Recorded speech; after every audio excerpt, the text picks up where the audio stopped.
لیکن جب ہم اللہ سے ڈرتے ہیں تو اپنی ذمہ داری سمجھ کر ہم شیئر کرتے ہیں کہ نہیں مجھے تو یہ کرنا ہے، میرے کورس کی ذمہ داری تو ہے ہی، وہ تو ایک بہانہ ہے، لیکن اصل میں تو اللہ کی طرف سے حکم ہے نا، کنتم خیر امت اخرجت للناس۔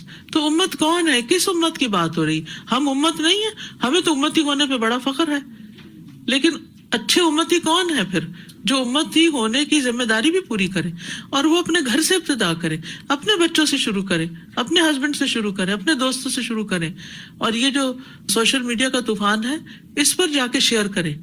یعنی ویسے تو ادھر ادھر کی چیزیں شیئر کرتے ہی ہیں کبھی جو اچھی لگے، اپنے عمل میں جو بہتری لانے والی ہو، لیکن میں نے آج خاص طور پر اسی سورت کے کچھ جو برکت سے ریلیٹڈ پوائنٹس تھے اور سورت کی فضیلت کی جو حدیثیں تھی دو، وہ میں نے شیئر کی تاکہ دوسروں کو بھی فائدہ پہنچے۔ اور پھر یہ کہ کب پڑھی جائے سورت، اور اس کو مسلسل نماز کا حصہ نہ بنایا جائے، کیونکہ عام طور پہ لوگوں کو یہ بات پتہ نہیں ہوتی۔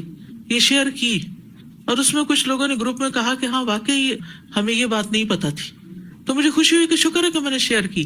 اور آپ کو بتانے کے ساتھ ساتھ میرے اپنے اوپر بھی تو ذمہ داری ہے نا، لما تقولون ما لا تفعلون، اوروں کو کیوں کہتے ہو جو خود نہیں کرتے؟ ہاں؟ وہ ہوتا ہی نا کہ ایک ٹیک ہوم اسائنمنٹ، یعنی ایک تو کلاس میں شیئرنگ، آپ بھی بول رہے ہیں، بات کر رہے ہیں، میں بھی کر رہے ہیں، لیکن ایک یہ ہے کہ ہم اسپیسیفکلی کو ایک کام سمجھ کے کرنا۔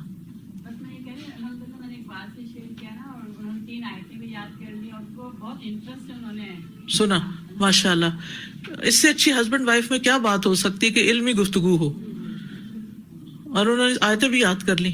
سر جو رات میں آپ نے نماز میں پڑھنے والی بات کی ہے، تو جو سورہ بقرہ کی 2 آیتیں پڑھنی ہوتی ہیں، کیا اس کے لیے بھی ایسے ہی ہے؟ جی اس کے لیے بھی ایسے ہی ہے، کبھی وہ پڑھ لی، کبھی یہ پڑھ لی، کبھی کوئی اور چیز پڑھ لی، بدل بدل کے پڑھیں، کیونکہ جب آپ کوئی چیز اپنے اوپر لازم کرتے ہیں تو اس کی پھر دلیل بھی ہونی چاہیے کہ وہ لازم ہے، ورنہ نہیں کر سکتے آپ اس کو، ورنہ دین میں اپنی مرضی کی تبدیلی کرنا ہے۔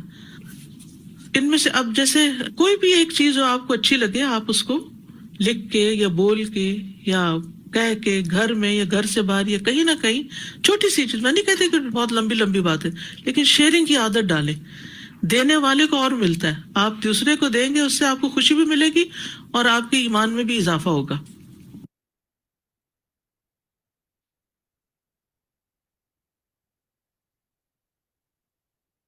السلام علیکم ورحمۃ اللہ وبرکاتہ۔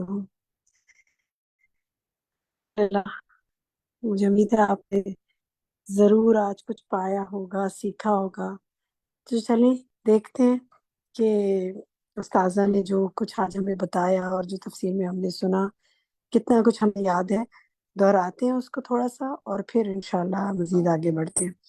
آج اعوذ باللہ من الشیطان الرجیم، بسم اللہ الرحمن الرحیم، آج بات ہوئی تھی ستاروں کی تخلیق کے مقاصد پر۔ 3 مقاصد استاذہ نے بتائے، تو خالدہ آپ کوئی ایک مقصد بتائیں کیا ہے تخلیق کے؟ میں ہینڈ ریز ہے نا جن کے، ان سے پوچھتی ہوں، خالدہ آپ کوئی ایک مقصد بتائیے۔ جی میم، السلام علیکم خالدہ خانم۔ ورحمۃ اللہ وبرکاتہ۔ میم اس کے 3 مقاصد وعلیکم بتائے گئے۔ السلام ورحمۃ اللہ۔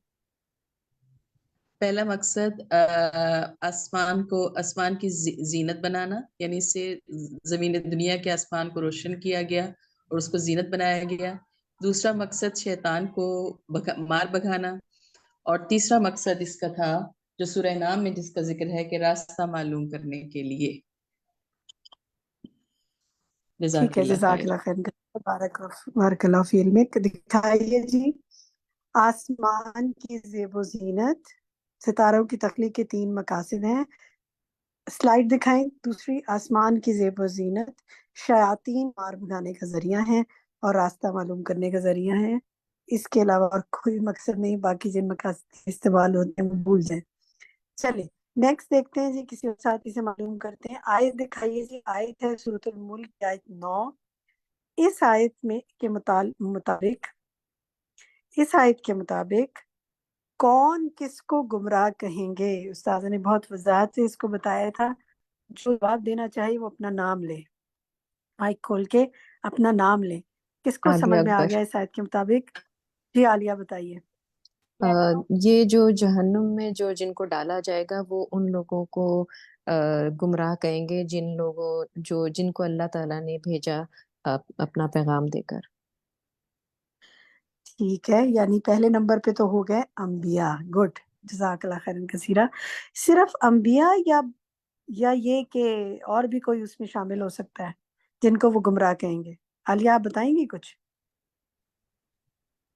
جی، انبیاء کے بعد جو لوگ بھی ان کے بعد جیسے صحابہ ہیں، اور اس کے بعد تابعین، پھر تبع تابعین، اور جن لوگوں کے ذریعے ہمیں دین ملا. اور دوسرا، اب بھی اگر کوئی دائی کسی کو بلاتا ہے تو وہ بھی، اس کو بھی وہ گمراہی کہتے ہیں.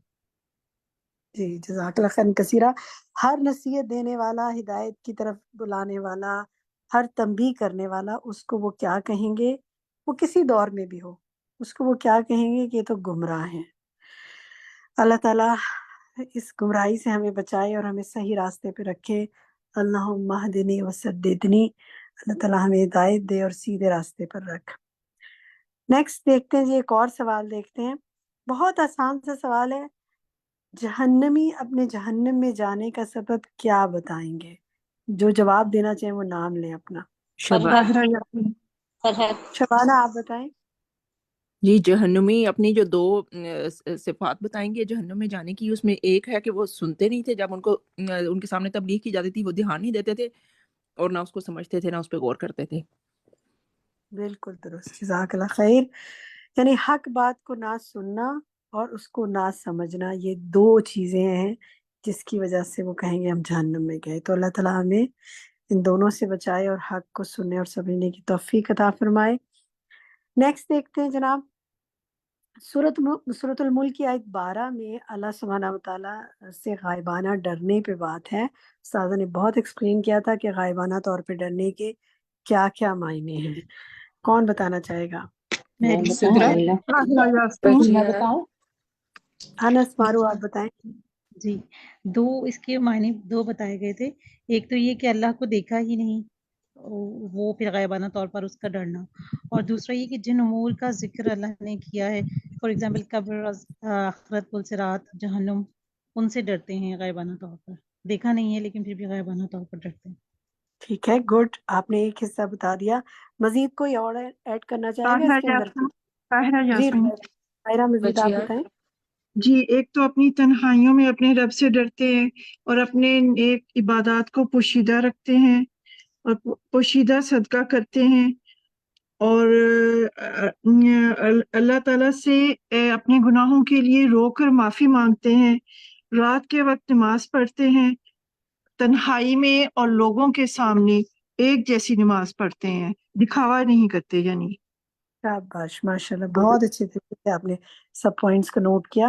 اور خصوصی طور پہ اپنے گناہوں میں کو تنہائی میں ان پر رونا. بالکل ٹھیک، ماشاءاللہ. آپ سب ماشاءاللہ بہت اچھے طریقے سے میں دیکھ رہی ہوں، سن رہے ہیں اور سمجھنے کی کوشش کر رہے ہیں. اللہ تعالیٰ آپ سب کے علم و عمل میں برکت فرمائے. نیکسٹ دیکھتے ہیں جناب، اللہ سبحانہ و تعالیٰ کی صفت اس میں بتائی گئی اللطیف. اس کے 3 معنی بتائے گئے. کون بتائے گا؟ کسی کو یاد ہے ان کے؟ مخفی طریقے سے، ایک معنی یہ کہ مخفی طریقے سے خیر نوازنے والا اور شر سے بچانے والا، اور ایک بتایا تھا کہ بندوں پر آسانی کرنے والا، اور ایک بتایا تھا کہ کاموں کی باریکیوں اور رازوں سے واقف، ان کی پوشیدہ اور باریک حکمتوں کو جانتا ہے. ماشاءاللہ، بارک اللہ فی علمک. بالکل درست. کاموں کی باریکیوں اور رازوں سے واقف، بندوں پہ آسانی کرنے والا، لطف کرنے والا، اور مخفی طریقے سے خیر نوازنے والا اور شر سے بچانے والا. سبحان اللہ. آپ سب کو نے تو ماشاءاللہ میرا دل خوش کر دیا.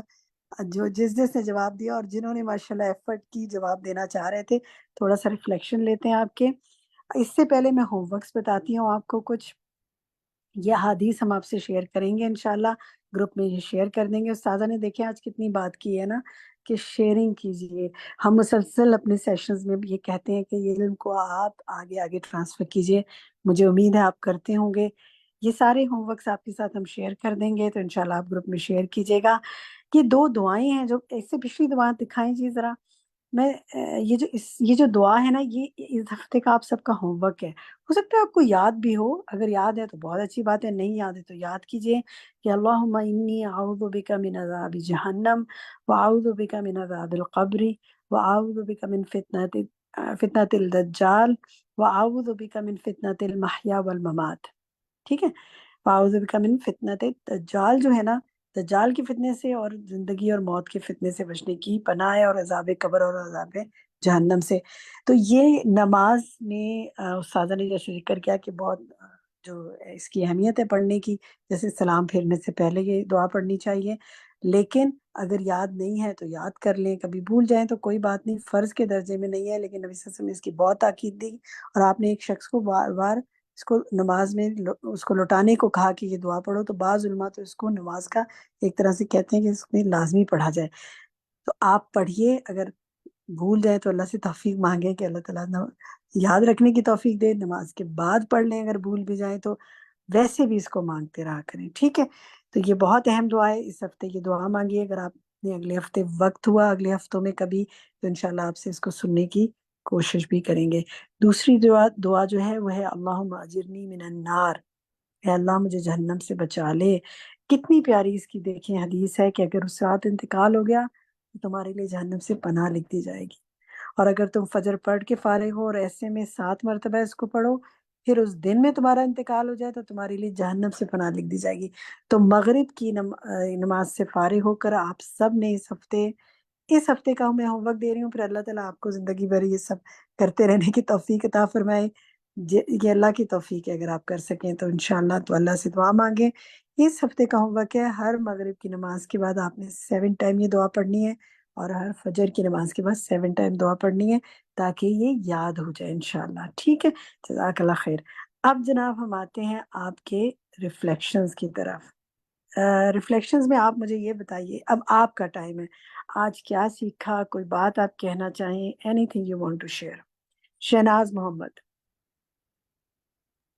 جی میں پہلے تو یہ سوچ رہی تھی کہ یہ سورت کا یہ پارٹ کتنا امپورٹنٹ ہے کہ ہم آج تیسرا لیکچر ہمارا ہے ماشاءاللہ، اور ہم انہی آیات کو ریپیٹ کر رہے ہیں. تو اس کا مطلب ہے کہ اس کی ان آیات کی اہمیت کتنی زیادہ ہے، کہ اس میں اللہ تعالیٰ کی بڑائی، اللہ تعالیٰ کی ملکیت، پھر اللہ تعالیٰ کی تخلیق، اس میں غور و فکر کرنا، پھر جو ہے اعمال کی بات ہو رہی ہے، پھر عذاب کی بات ہو رہی ہے، پھر سینوں کے یعنی جو بات ہے وہ ہو رہی ہے. تو یہ سب یعنی اتنی امپورٹنٹ ہے یہ چیزیں کہ ہمیں ان پہ غور کرنا ہے اور پھر ان پہ عمل کی یہ کوشش بھی کرنی ہے. جی انشاءاللہ توفیق عطا فرمائے. بالکل درست کہا آپ نے. میں نے شناز سن لی آپ کی بات، آپ کی آواز آ گئی تھی. خیر کثیرہ. فرد مسعود آپ کا یہ جس آرڈر میں ہینڈ ریزن ہے میں اس آرڈر میں مختصر میں چاہوں گی بات کرتے جائیں تاکہ زیادہ ساتھیوں کو موقع ملے. جی فرد. یہ مجھے ایک بات بہت نا جو ہے اچھی لگی، جو ان میں کہا ہے کہ غور و فکر، عمل اور شیئرنگ، مطلب جو رب سے ڈرنے والے ہیں ان کے لیے جو ہے ہمیں اللہ تعالیٰ اس کی توفیق عطا فرمائے، اور ایک کوشش ہوگی ہماری. اللہ تعالیٰ کی باقی توفیق عطا فرمائے مجھے اور آپ کو اور ہم سب کو. بالکل. ایمان دانش. جی میم، ایک تو اس میں یہ ہے کہ میں ابھی رمضانوں سے پہلے ہی کوشش کری تھی، میں اور میری ایک دوست، ہم نے سورہ ملک کا کچھ حصہ حفظ کیا، یاد کیا. تو اب وہ یاد تو ہوا، لیکن اب اس کے ساتھ اب جب میں پڑھتی ہوں تو خاص طور پہ جو یہ پہلی 14 آیتیں جب ان سے گزرتے ہیں نا تو واقعی میں ایک اور طریقے کا مزہ آتا ہے پڑھنے کا، اور وہ نا ایک فیلنگ الگ ہوتی ہے پڑھنے کی. جو ہم پڑھتے ہیں ویسے ہی رات کو کافی عرصے سے، لیکن اس طریقے کی وہ ایک فیلنگ نہیں ہوتی تھی جو اب ہوتی ہے، ایٹ لیسٹ یہ شروع کی 14 آیتیں پڑھتے ہوئے. تو اللہ تعالیٰ ہمیں آگے بھی عمل کی توفیق دے. آمین. کیونکہ سمجھ آ رہی ہیں، تدبر کر رہے ہیں ان کے اوپر. مطلب ایک ترجمے سے زیادہ ایک تدبر ہے نا، اس سے مطلب ترجمے سے بھی آگے ہے، پھر اس کا زیادہ مزہ آتا ہے. بالکل. ترجمے سے مجھے یاد ہے کہ انشاءاللہ ابھی ترجمے کا جب ٹائم آئے گا تو ہماری ساتھی سمرا اس کو ترجمہ آپ کو آج کی آیات کا دورا کے بتائیں گی کہ آپ نے کیسے یاد کرنا ہے. نیکسٹ ویک سے انشاءاللہ پھر شفق آپ کو مختصراً بتائیں گی کہ ہم ترجمے کی کیا ایکٹیویٹی شروع کرنا چاہ رہے ہیں. جو آپ لوگ اس میں شامل ہوں، موسٹ ویلکم. آپ کے گروپ کر کے انشاءاللہ ہم کریں گے. رومانہ اختر آپ کہیے کیا سمجھ میں آیا، کیا سیکھا؟ جی استاذہ الحمدللہ سبحان اللہ، جب سے سورج شروع ہوئی ہے ایک عجیب دل کی حالت ہے، بہت زبردست گہرا علم سیکھ رہے ہیں. وہی میں سوچ رہی تھی، انسان سمجھتا ہے پڑھ لیا پڑھا لیا بہت کچھ سیکھا، لیکن اب جب رات میں سوچی تھی پڑھتی ہوں تو ہر لفظ کے اوپر پوز ہو جاتے ہیں کئی لمحات کے لیے، اور سوچتے ہیں کہ اس میں استاذہ نے کیا بتایا تھا۔ الحمدللہ، اور اللہ تعالیٰ کا احسان ہے کہ یہ میں بہن بھائیوں کے ساتھ شیئر کر رہی ہوں ساری باتیں اللہ کے اذن سے۔ اور اس میں دیکھ رہی تھی آج جو ایک سسٹر نے استاذہ کو بتایا بھی تھا کہ یہ جو آیت نمبر 13 ہے، اِنَّهُ عَلِيمٌ بِذَاتِ الصُّدُورِ، یہ آیت ہمیشہ میں کہتی ہوں اگر ہمارے ساتھ رہے کہ اللہ تعالیٰ سینوں کے بھید بھی جانتا ہے، تو سبحان اللہ ہمارا مین جو میں کہتی ہوں دین کی بیس ہے وہ یہ ہے کہ میرا بیسیکلی تنہائی میں اللہ سے کیسا ریلیشن ہے، کیسا کلیئر اینڈ کرسٹل ہونا چاہیے کہ مجھے ہر لمحے یہ احساس رہے کوئی بھی عمل کرتے ہوئے کہ میرا اللہ مجھے دیکھ رہا ہے۔ تو یہ آیتیں مجھے بہت زیادہ کرتی ہوں۔ لطیف الخبیر جو استاذہ نے بتایا، یہ آج اور زیادہ ماشاءاللہ ایک بات کو لیے کہ لطیف کے اتنے گہرے معنی، الحمدللہ اللہ تعالیٰ اس نعمت کو قائم رکھے۔ بہت سیکھ رہے ہیں ماشاءاللہ ماشاءاللہ، اور عمل کی کوشش جاری ہے۔ آمین۔ اور دیکھیں آج استاذہ نے بہت پیارا وہ اور مزید ایکسپلین کیا نا کہ خبیر اور علیم کا کیا تعلق ہے۔ خبیر جو ہے وہ الخبیر العلیم سے بھی زیادہ خاص ہے، باطنی حالات کو جاننے والا۔ تو علیم ظاہری اور خبیر اندر کا بھی حال، اندر کا حال تو وہی جانتا ہے، کوئی کسی کا حال نہیں جانتا اندر کا۔ تو جو اندر کا جانتا ہے وہ باہر کا کیا نہ جانے گا۔ سبحان اللہ۔ تبسم سلمان، آپ کچھ کہنا چاہیں گی؟ تبسم سلمان، گلشن آرا، جس کا مائک بھی پہلے کھل جائے آپ میں سے۔ کیا میری آواز آ رہی ہے؟ جی آ رہی ہے۔ جی آ رہی ہے آپ کی آواز۔ گلشن آپ کہیے۔ جی باجی، ماشاءاللہ سے بہت اچھا لیکچر تھا، اور جو گیسٹ آئی تھیں ان کے لیکچر سے بھی کافی کچھ سیکھا۔ بہت اچھے سے انہوں نے پڑھایا کہ یہ قرآن جو ہے تو یہ ایک معیار زندگی ہے۔ تو یہ تو کب سے ہم سنتے آ رہے ہیں کہ معیار زندگی ہے، تو ہم تو اپنی طرف سے یہ ٹرانسلیٹ کر لیتے تھے، تو گہرائی میں تو ہم نہیں جا سکتے۔ اب ایک ایک آیت کی اتنی ڈیفینیشن جب ہم سنتے ہیں تو دل بہت وہ ہو جاتا ہے، لرز جاتا ہے قیامت کے حالات سن کے، کہ وہاں پہ ایک جہنمی کے دھاڑ اتنے بڑے ہوں گے کہ احد پہاڑ جتنے، تو بہت دل نا اللہ تعالیٰ رحم، ہو اللہ جاتا ہے۔ ملا اللہ کے پاک ہمیں ان اللہ میں سے پاک نہ۔ سب کو قبر کے عذاب سے، جہنم کے عذاب سے بچائے۔ ہاں آمین۔ ثنا جواد، آپ کچھ کہنا چاہیں گی؟ ثنا جواد۔ جی باجی، یہ جو اس میں اپنی تنہائی میں، جس طرح پہلے بھی انہوں نے ذکر کیا کہ اللہ کی یاد جو ہم اکثر تنہائیوں میں یا ویسے نماز میں بھی، نماز کے بعد ہمیں کبھی دعا مانگتے ہوئے رونا آتا ہے، تو یہ چیک کرنا ہے کہ شاید ہمیں اپنی صرف دنیا کی حاجات کے لیے اور مشکلات کے لیے روتے ہیں، یا کبھی اپنے گناہوں کو یاد کر کے بھی روتے ہیں اور اللہ تعالیٰ کی یاد میں بھی روتے ہیں۔ تو اپنے اس تنہائیوں کو بہت زیادہ اپنے چیک کرنا ہے۔ اس چیز کو میں نے کوشش کی اپنے لیے۔ یس، بہت اہم بات ثنا نے مائنڈ کرا دی کہ خصوصاً نماز کو دیکھنا کہ لوگوں کے سامنے نماز کیا ہوتی ہے اور اکیلے میں کیا ہوتی ہے۔ بالکل۔ نگہت، آپ کچھ کہنا چاہیں گی؟ نگہت۔ السلام علیکم ورحمۃ اللہ وبرکاتہ۔ میں مجھ سے پوچھ رہی ہیں نا؟ وعلیکم السلام۔ السلام چلیں علیکم۔ آپ بتا دیں۔ نگہت نگہت نگہت اشفاق بول پہلے رہے آپ بتا دیں۔ چلیں جی نگہت جی اشفاق پہلے آپ بتائیں، پھر دوسری نگہت سے پوچھ لیں گے۔ جی جی۔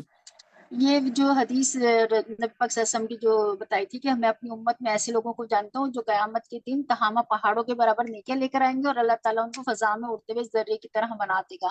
یہ حدیث پڑھ کے جو ہے نا وہ اندر سے نا دل بھی کانپ جاتا ہے اور رونگٹے کھڑے ہو جاتے ہیں کہ ہم جو اتنی نیکیاں کر رہے ہیں، کھپے میں کرے جا رہے ہیں، اللہ تعالیٰ ہمیں حشر کے میدان میں اس حالت میں نہ اٹھانا کہ ہمارے دونوں ہاتھ خالی ہوں، ان نیکیوں کو ہمارے لیے ہمارے اجر کا سبب بنا دینا۔ بس یہ حدیث جو ہے نا یہ بہت ڈراتی ہے اندر سے۔ اللہ تعالیٰ سب کی نیکیوں کو قبول فرمائے۔ آمین آمین، بالکل درست فرمایا آپ نے۔ جی نگہت آپ کہیے۔ ہاں جی باجی، السلام علیکم۔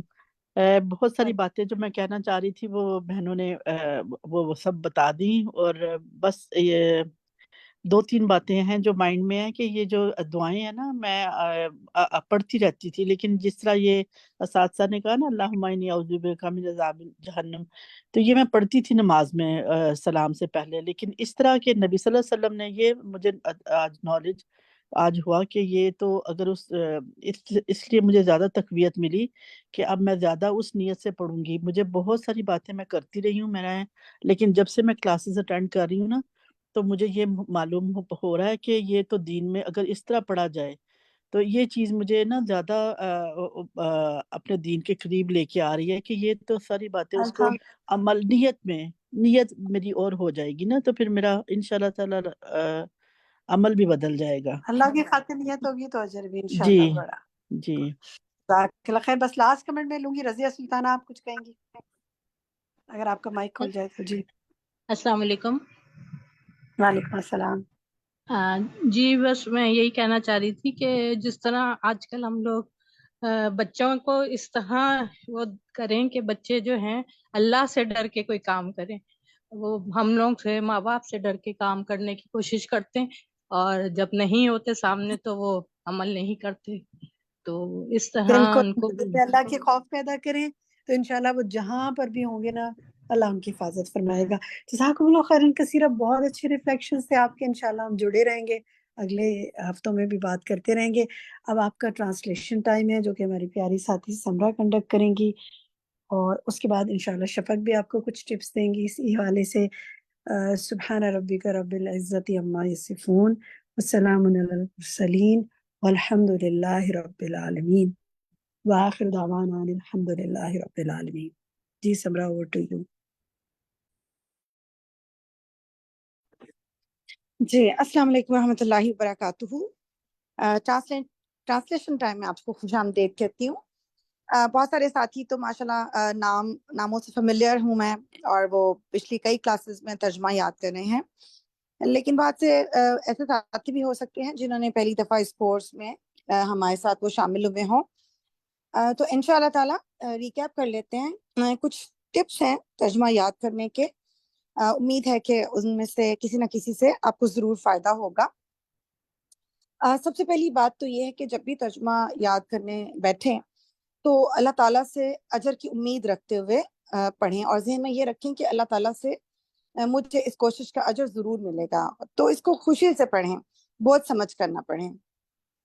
پھر یہ کہ جب ایکچولی سٹارٹ کریں تو تعوذ یعنی اعوذ باللہ من الشیطان الرجیم اور تسمیہ یعنی بسم اللہ الرحمن الرحیم اور دعا کوئی سی بھی علم کی دعا, علم میں اضافے کی دعا پڑھ کے شروع کریں. اور اگر یاد کرنا مشکل لگ رہا ہو تو پھر 2 نفل حاجت بھی پڑھ لیں, کیونکہ اللہ سبحانہ تعالیٰ نے فرمایا نا وَاسْتَعِینُوا بِالصَّبْرِ وَالصَّلَاةِ کہ صبر اور صلات سے مدد چاہو. تو صبر کے ساتھ اور کوشش کرتے رہیں اور نفل حاجت بھی پڑھ لیں اور ہو سکے تو صدقہ بھی کریں. اللہ تعالیٰ ان سب کاموں سے آپ کے لیے انشاءاللہ تعالیٰ ترجمے کو یاد کرنا آسان کر دیں گے. پھر یہ کہ الفاظ کو سمجھ کر یاد کریں, یعنی الفاظ کو دیکھیں اور ان کو سمجھنے کی کوشش کریں. جو عربک اور اردو لینگویجز ہیں, عربی اور اردو زبان بہت آپس میں ملتے جلتے ہیں. انفیکٹ اردو زبان جو ہے وہ عربی زبان ہی سے اور ٹرکش زبان اس طرح کے کچھ لینگویجز سے مل کے بنی ہے, اس لیے بہت سے الفاظ میں آپ کو اردو کے الفاظ کی جھلک جو ہے وہ نظر آ جائے گی. تو عربی کے الفاظ کو غور سے دیکھیں اور دیکھیں اس سے اردو میں ملتا جلتا کوئی لفظ اگر بن رہا ہے تو اس سے ترجمے کو یاد کرنے میں بھی آسانی ہو جاتی ہے. انشاءاللہ جب آگے ترجمہ پڑھیں گے تو بہت سے آپ کو یہ الفاظ ایسے ملیں گے. پھر یہ کہ ترجمہ پڑھنے کا یاد کرنے کا ٹائم فکس کریں, کوشش کریں کہ اپنا پرائم ٹائم استعمال کریں کہ کون سا وقت ہے جس وقت آپ بالکل ایکٹیو ہوتی ہیں یا فریش ہوتی ہیں. فار ایگزامپل کوئی فجر میں بہت ایکٹیو ہو سکتا ہے, کوئی عصر کے بعد زیادہ ایکٹیو فیل کر سکتا ہے. پھر یہ کہ ترجمے کو یعنی سارے سبق کو ایک ہی سٹنگ میں دہرانے کی کوشش نہ کریں بلکہ اس کو توڑ کے یہ پچھلی کلاس میں نے آپ سے شیئر کیا تھا کہ جیسے یہ 14 آیات ہیں تو اگر آپ 4 کر کے بھی کریں یاد تو اور 2 دن 4 آیات کو لگ کے یاد کریں, پھر اگلے 2 دن اگلی 4 کو, تو انشاءاللہ تعالیٰ 2 to 4 6 days کے اندر آپ کو یہ ساری آیات جو ہیں انشاءاللہ بلکہ 16 آیات یاد ہو جائیں گی. آپ نے تو 14 یاد کرنی ہے, اینی ویز 14 آیات ہی یاد کیجیے گا. پھر یہ کہ کوشش کریں کہ بول کے یاد کریں, کیونکہ جب ہمارے کان سنتے ہیں تو وہ لفظ جو ہے وہ ہمارے اندر اچھی طرح جذب ہو جاتا ہے. پھر دیکھ کے یاد کرنے سے بھی بہت فائدہ ہوتا ہے. کوشش کریں کہ گھر میں سے کسی نہ کسی کو ضرور سنا دیں.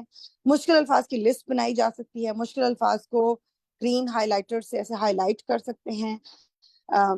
کوشش کریں کہ اگر کوئی مشکل الفاظ کی کاپی بنا لیں اور کہیں بھی آتے جاتے اس کو پرس میں رکھیں اور ان الفاظ کو دیکھ کے دہراتے رہیں، تو انشاءاللہ تعالیٰ آپ کو بہت ہیلپ ملے گی انشاءاللہ۔ باقی وقتاً فوقتاً کچھ نہ کچھ ضرور ٹپس شیئر کرتے رہیں گے۔ آج کے لیے اتنا ہی کافی ہے۔ بارک اللہ فیکم۔ اوور ٹو یو شفق۔ السلام علیکم ورحمۃ اللہ وبرکاتہ۔ جی وعلیکم السلام ورحمۃ اللہ وبرکاتہ۔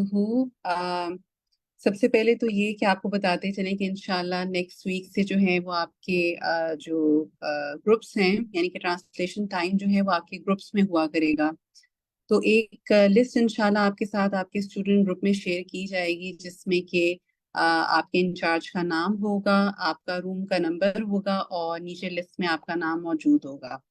تو آپ کے اینڈ پہ کرنے کا کام یہ ہے کہ آپ نے آئیڈینٹیفائی کرنا ہے کہ آپ کا روم نمبر کیا ہے۔ روم نمبر اس طرح سے ہو سکتے ہیں کہ ایک تو لکھا ہوگا مین روم، اور اس کے علاوہ مین روم کے جو اسٹوڈنٹس ہیں وہ یہیں پر ہوں گے جہاں جیسے ابھی ہم موجود ہیں۔ اس کے علاوہ پھر لکھا ہوگا room number 1، room number 2، room number 3 and so on. تو آپ نے یہ ہے کہ انشاءاللہ آپ کی جو بھی نوٹس کی ڈائری ہے اس پہ اپنے انچارج کا نام اور اپنا روم نمبر جو ہے اس کو نوٹ کر لینا انشاءاللہ۔ یہ آپ کا ایک کام ہو گیا۔ دوسرا کام اب یہ ہوگا کہ انشاءاللہ جب آپ کا گروپ کا ٹائم ہوگا، یعنی کہ نیکسٹ ویک میں انشاءاللہ جب آپ کا گروپ کا ٹائم ہوگا اور میں اناؤنس کروں گی کہ انشاءاللہ اب ہم اپنے گروپس کی طرف بڑھتے ہیں، تو اسکرین پر آپ کو لیفٹ ہینڈ پر یعنی ٹاپ پر کونے میں لکھا ہوا نظر آئے گا جوائن روم۔ آپ نے اس پر جب آپ کلک کریں گے تو کلک کرنے کے بعد سارے روم آپ کے سامنے آ جائیں گے، سیدھا روم نمبر 1، 2، 3، 4۔ اب آپ کا جو روم تھا جو آلریڈی آپ کو بتا دیا گیا تھا، آپ نے بس اس کو کلک کرنا ہے۔ جب آپ کلک کریں گے تو آپ اپنے گروپ ٹائم میں چلے جائیں گے، وہاں آپ کی ٹیچر موجود ہوں گی، آپ کے باقی جو ساتھی ہیں وہاں موجود ہوں گے، اور انشاءاللہ یہ کہ آپ سے ترجمہ جو ہے وہ سنا جائے گا۔ دوسرا یہ ہے کہ کسی بھی وجہ سے اگر آپ ڈسکنیکٹ ہو جاتے ہیں اور آپ زوم سے باہر آ جاتے ہیں تو پھر وہی سٹیپس کرنے ہوں گے، ٹھیک ہے؟ کہ اسی طرح لیفٹ پہ آپ کو لکھا ہوا نظر آ رہا ہوگا، آپ نے اس کو کلک کرنا ہوگا اور اپنا روم جوائن کر کے آپ نے جو ہے وہ وہیں سے کنٹینیو کرنا ہوگا جہاں سے آپ سے مس ہو گیا۔ اچھا، اب ایک چھوٹا سا ہوم ورک ہے جو میں نے آپ کو اس ہفتے دینا ہے۔ میں آپ کے ساتھ ایک چھوٹا سا زوم کا ٹیوٹوریل شیئر کروں گی، جس میں آپ نے جو ہے یہ دیکھنا ہے کہ آپ اپنا نام کیسے درست کر سکتے ہیں۔ ہم میں سے بہت سارے ساتھی ابھی بھی اگر آپ دیکھیں پارٹیسپینٹس کی لسٹ کھول کر تو اپنے نام کے ساتھ موجود ہیں، ان کا پورا نام کلیئرلی پتہ چل رہا ہے کہ پورا نام کیا ہے، لیکن کچھ ساتھی ایسے ہیں جن کے سامنے ابھی بھی کچھ لیٹر لکھا ہوگا یا کوئی اوپو شوپو کوئی کوڈ لگا ہوگا یا پورا نام نہیں ہوگا۔ تو یہ ہے کہ ان کو جا کے جو ہے نا اپنا نام ایک دفعہ فکس کرنا ہے۔ سمپل سے 2-3 سٹیپس ہیں، میں آپ کے ساتھ اسکرین ریکارڈنگ شیئر کر دوں گی، لیکن یہ کام آپ سب نے جو ہے نا اس ویک میں کرنا ہے انشاءاللہ۔ تیسری بات یہ ہے کہ آپ نے جو ہے اپنے فونز پر الارم لگانا ہے، اور وہ الارم کیا ہے کہ آپ نے بھولنا نہیں ہے اٹینڈنس لگانا۔ اپنی اٹینڈنس کی خاص جو ہے نا وہ حفاظت کریں، اس کا خیال رکھیں، کیونکہ آپ صرف کلاس والے دن ہی اپنی اٹینڈنس لگا سکتے ہیں۔ تو چاہیں تو فوراً جو ہے کلاس ختم ہوتے ہی اٹھنے سے پہلے 2 منٹ لگائیں اور اپنی اٹینڈنس لگا دیں، یا پھر یہ کہ رات 12 بجے سے پہلے جو ہے اپنا کوئی الارم لگائیں، جس ٹائم آپ فارغ ہو جاتے ہیں اس ٹائم ضرور جو ہے اپنی اٹینڈنس کو مارک کریں۔ تو یہ 3 باتیں تھیں جو آپ سے ہو گئی ہیں، باقی کچھ مشکل نہیں ہے، پریشان مت ہوئیے گا، انشاءاللہ ہم ساتھ مل کر کریں گے، اور کہیں آپ اگر اٹک گئے تو انشاءاللہ آپ کی ضرور مدد کریں گے۔ باقی یہ ہے کہ میں آپ کو دکھا دیتی ہوں کیا کہتے ہیں آپ کی جو ہوم ورک کی سلائیڈز ہیں وہ نیکسٹ ویک انشاءاللہ جو ہیں وہ آپ سے جو سنی جائیں گی، یہ گروپ میں بھی آپ کے ساتھ شیئر کر دی جائیں گی۔ جی اسکرین پر دیکھیں آپ کی ہوم ورک کی سلائیڈز ہیں، اس سے آپ نے جو ہے انشاءاللہ یاد کرنا ہے۔ طریقہ آپ کو ابھی تک فرسٹ 2 کلاسز میں بہت اچھے سے بتا دیا گیا ہے، اسی کو ذہن میں رکھیے گا، ورنہ کوئی مسئلہ نہیں، آپ دوبارہ سے ریکارڈنگ کو ایک نظر دیکھ لیجیے گا۔ تو مجھے پوری امید ہے کہ آپ کو یہ کچھ آسان سی باتیں سمجھ آ گئی ہوں گی۔ تو دعا کر لیتے ہیں۔ سبحانک اللہم و بحمدک، اشہد ان لا الہ الا انت، استغفرک و اتوب الیک۔ السلام علیکم ورحمۃ اللہ وبرکاتہ۔